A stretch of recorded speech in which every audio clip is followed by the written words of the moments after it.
To understand why the narcissist cannot recover from betraying a super empath, we have to first understand what the super empath actually represented in the narcissist's psychological economy. And it's far more complex than most people realize. The narcissist, as we know, operates on what's called narcissistic supply, external validation that temporarily fills the void where authentic self-worth should be. But not all supply is created equal.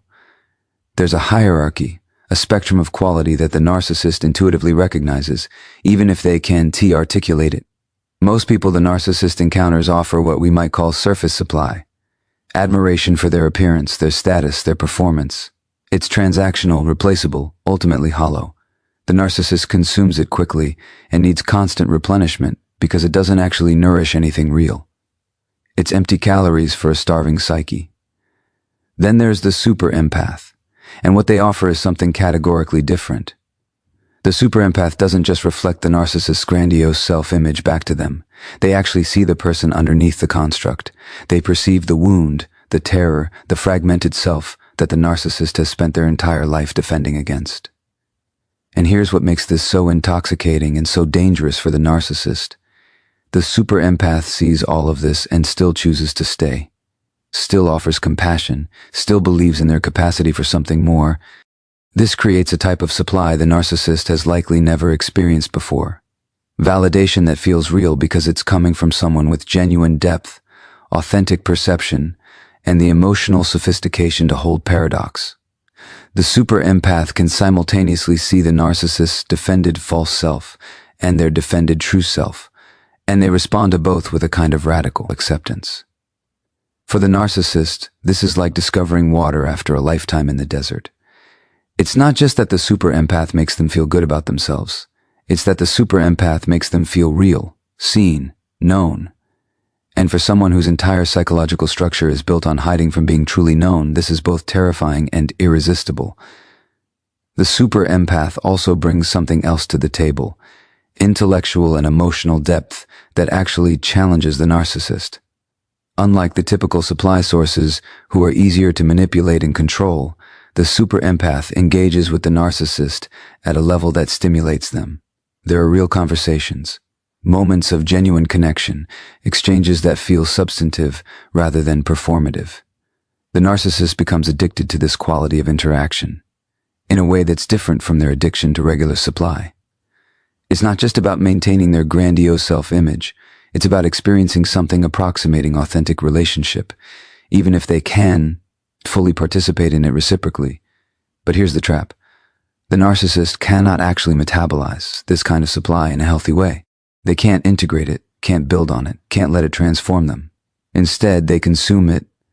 They take and take from the super empath's depth, using it to feel momentarily whole, but they cannot give back in kind because they don't have access to their own emotional depths. They're drawing from a well they cannot replenish. And this is where the betrayal becomes inevitable.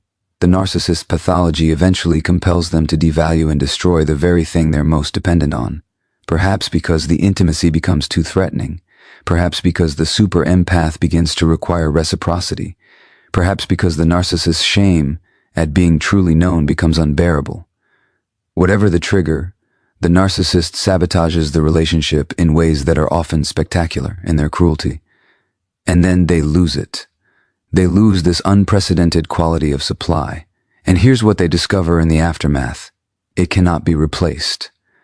The narcissist might find other sources of validation, other people to manipulate, other relationships to dominate. But they will never again find someone with that particular combination of depth, perception, tolerance, and genuine care. They will never again experience being seen that completely and accepted anyway. They will never again have access to that quality of connection, that level of intellectual and emotional stimulation. They've destroyed something irreplaceable, and on some level they know it. Every subsequent relationship becomes a disappointing echo of what they had and threw away. Every new source of supply feels shallow by comparison. They're trying to satisfy a hunger that only one specific type of nourishment could address, and they've permanently cut themselves off from it.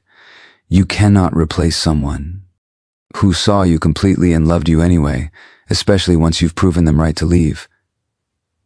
But the loss of supply, devastating as it is, points to something even more psychologically catastrophic for the narcissist, because what the super empath actually represented was something the narcissist has organized their entire existence around avoiding being truly known.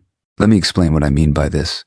The narcissist's whole psychological architecture is essentially an elaborate defense system built to protect against a core wound, a profound sense of defectiveness, shame, or worthlessness that formed early in their development. Everything about the narcissistic presentation, the grandiosity, the superiority, the need for control, the lack of empathy, these aren't personality traits. They're armor. They're a fortress constructed to ensure that no one ever gets close enough to see what the narcissist believes is their fundamentally unlovable true self, and this defense works reasonably well with most people. The narcissist can maintain the facade, can keep people at the precise distance where they provide validation without penetration, admiration without actual intimacy.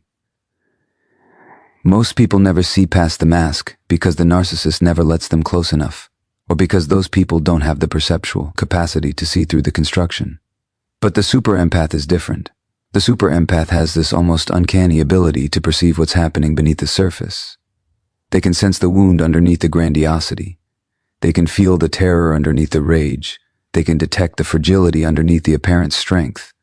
And critically, they can hold all of this in their awareness simultaneously without being manipulated by the false self or destroyed by the narcissist's defenses. This means that for perhaps the first time in the narcissist's life, they're in a relationship with someone who actually knows them. Not the performed self, not the curated image, not the strategic presentation, but the actual fractured, terrified, shame-bound person underneath. And here's the paradox that the narcissist cannot resolve. Part of them desperately wants this. Part of them is starving for the experience of being truly seen and accepted anyway. This is the fantasy that drives their pursuit of the super empath in the first place. But another part of them, the part organized around survival, finds this level of exposure absolutely intolerable. So throughout the relationship, the narcissist exists in this excruciating double bind. The super empath's perception of their true self is simultaneously the thing they crave most and the thing they fear most. It's both the most intimate connection they've ever experienced and the most threatening. When the relationship ends, when the narcissist inevitably betrays this person and drives them away, something irreversible happens to the narcissist's defensive system, because now they have to live with the knowledge that someone saw through everything, all the way down to the core, and ultimately chose to leave anyway. This is fundamentally different from other relationship endings. When a typical supply source leaves, the narcissist can tell themselves a comfortable story. They couldn't handle me. They didn't understand me. They weren't on my level. They left the performance, but they never knew the real me. This allows the narcissist to maintain their defenses intact. But with the super empath, this narrative doesn't work. The narcissist cannot deny that they were known, cannot pretend the empath just didn't understand, cannot hide behind the excuse that the empath only saw the surface. The super empath saw everything, the wound, the defense, the pattern, the pathology, and the empath still left, not from ignorance, but from clarity, not from inability to handle complexity, but from self-respect. This completely destabilizes the narcissist's core defensive structure. If someone can see you that completely and still choose to walk away, what does that say about what they saw? If the one person who understood you most deeply ultimately concluded that you weren't worth staying for, how do you defend against the implication that maybe the shameful, defective self you've been hiding really is who you are? The narcissist cannot recover from this because it's not just a loss, it's a validation of their deepest fear. It's evidence that being truly known leads to abandonment. It confirms the very thing they've organized their entire life around avoiding. And worse, they can't unknow that they've been known. They can't rebuild the wall that's been permanently breached. Every future relationship becomes haunted by this experience. The narcissist now knows what it feels like to be truly seen, which means they know what they're hiding from everyone else. They know the difference between someone who's fooled by the mask and someone who sees through it. and they know that the one person who saw through it completely chose to leave. This creates a kind of psychological scar tissue that never fully heals. The narcissist might find new supply, might craft new relationships, might even convince themselves they've moved on. But there's always this awareness, often unconscious, that they were once fully known and fully rejected, that someone had complete access to who they actually are and decided that wasn't enough. And perhaps most painfully, the narcissist knows, even if they can never admit it, that the super empath's departure wasn't cruel or vindictive. It was simply the natural consequence of the narcissist's own actions. The empath didn't leave because they misunderstood or couldn't handle the narcissist. They left because they understood completely and chose themselves instead. The narcissist cannot rebuild what the super empath's knowledge dismantled, the illusion that remaining unknown keeps them safe. Let's talk about what happens in the practical, day-to-day reality of the narcissist's life after the super empath leaves. Because beyond the psychological devastation of being known and abandoned, there's something more immediate and visceral. The narcissist must now face the one thing they've spent their entire existence avoiding: themselves. The super empath, you see, wasn't just providing validation or even deep connection. They were functioning as what we might call an emotional regulator for the narcissist's inner chaos.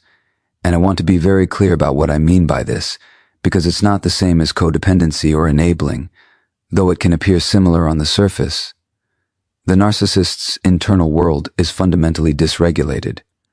Without a coherent sense of self, without access to genuine self-worth, without the capacity. Thank you for self-soothing or emotional integration. The narcissist exists in a state of chronic inner instability. They're constantly oscillating between grandiosity and collapse, between rage and emptiness, between the terror of being nothing and the exhausting performance of being everything. Most people in the narcissist's life can't handle this level of internal chaos. They're either completely fooled by the grandiose presentation, or they're quickly overwhelmed and retreat. But the super empath has this extraordinary and ultimately self-destructive capacity to hold space for the narcissist's contradictions, to remain calm in the face of their rage, to provide grounding when they're spiraling, to offer a kind of stable presence that the narcissist's own psyche cannot generate. Over time, the narcissist becomes profoundly dependent on this regulatory function. The super empath becomes the container for feelings the narcissist cannot process, the anchor when their sense of self fragments, the mirror that reflects back a coherent identity when their own threatens to dissolve. And because the super empath does this so consistently, so skillfully, the narcissist doesn't even recognize it's happening. They just know that somehow, in this person's presence, they feel more real, more stable, more whole than they do anywhere else. Then the empath leaves, and suddenly, catastrophically, that regulatory function disappears. Now the narcissist is alone with the full force of their internal chaos. All the feelings they never learned to process, all the self-fragmentation they never learned to integrate, all the emptiness they never learned to fill from within. It's all still there, but now there's no one to help them manage it. There's no one to absorb their rage without retaliating, no one to witness their vulnerability without weaponizing it, no one to reflect back a coherent self when they're fracturing. This is different from missing someone. This is different from grief. This is the experience of losing a crucial part of your own psychological functioning, like losing a limb you didn't know you were dependent on until it was gone. And here's what makes this so devastating for the narcissist. They cannot articulate what they've lost. They don't have the emotional vocabulary or the self-awareness to say, I depended on this person to regulate my nervous system, to contain my projections, to stabilize my sense of self. Instead, they just experience a void, an unbearable gnawing absence that nothing seems to fill. So they try to fill it. They find new supply, new relationships, new sources of validation. But here's the problem. No one else has the super empath's unique combination of depth, resilience, perceptiveness, and tolerance.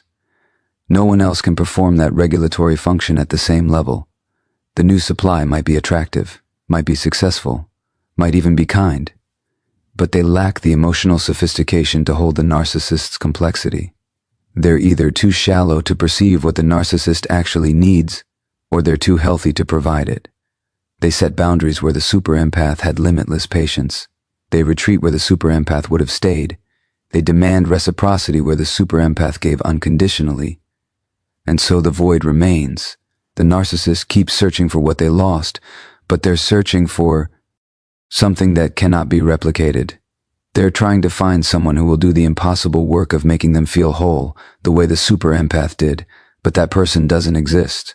Or if they do exist, they're another super empath who's already learned not to sacrifice themselves for someone who cannot reciprocate.